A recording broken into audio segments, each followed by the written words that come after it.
In the second part, I have to say, being beaten up by Ray Fiennes was pretty fun. It wasn't always comfortable, but it was fun. I enjoy scenes like that where I get slapped around a bit. It's quite fun. Yeah, so that was good. That was definitely a highlight. Being on the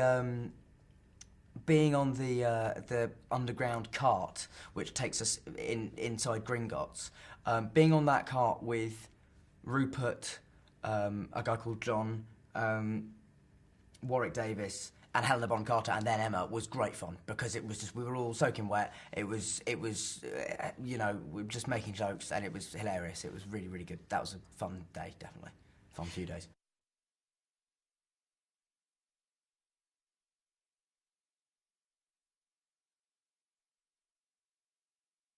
Weirdly enough, the most emotional shot of the film was probably the last one, which was not an emotional scene, but it was a scene where literally, it was a shot of me jumping into a fireplace at the end of the Ministry of Magic chase scene, and then after that, that was our last shot on the film, and so that was how we ended it. I think the other emotional scene in this film is the one that I've been most looking forward to as well, was the scene where I walk into the forest and suddenly I see my parents and Sirius and Lupin standing in front of me, and that was an emotional scene also because Gary came back for it, and you know, and also because, you know, Adrian and Geraldine, who play my parents, are wonderful, and I'm in a way, personally, why I'm so sad they died is that I would have loved to act more with them.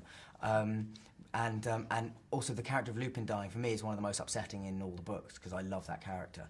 And so yeah, that scene was pretty emotional, I think. It should be anyway.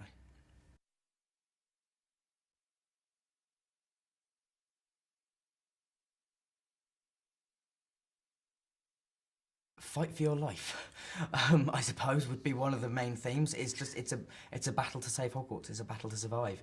It's a battle to see the next morning. That's kind of the thrust of most of the film, and also it has all the Harry Potter themes of, you know, friendship and all those things, and how tested that can be, and, you know, in this even more extreme situation, how much these three, four, five, you know, the whole school relies on each other, and that's what I love about it. It's about communal spirit.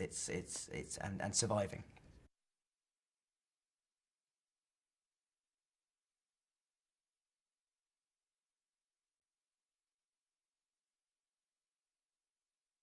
I like to think it has in some ways. Certainly for fantasy films, I think we've you know, us and Lord of the Rings. I think you know, we obviously came out around the same time, and they were at that stage sort of designed for a much older audience, you might say. But yeah, I mean, I certainly think we've set a very high standard because we've had fantastic directors, and we've also shown that we're not afraid of taking it in a direction that wouldn't necessarily be expected. You know, I don't think many people expected either Alfonso Cuarón or David Yates to be names in the hat for any Harry Potter films.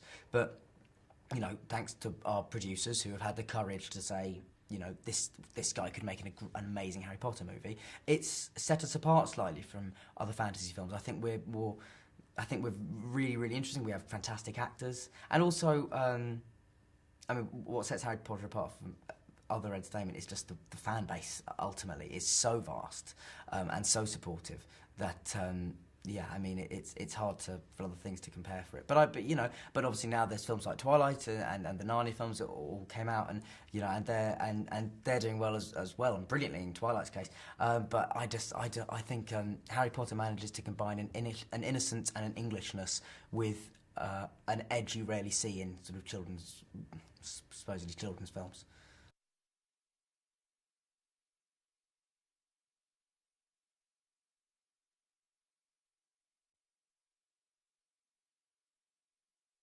It was no, it was quite sad, but it was, I think, more than letting ourselves be soppy and nostalgic about it. I think we just used the pressure we felt because we knew it was the last one to spur us on to try and make it the best one we could.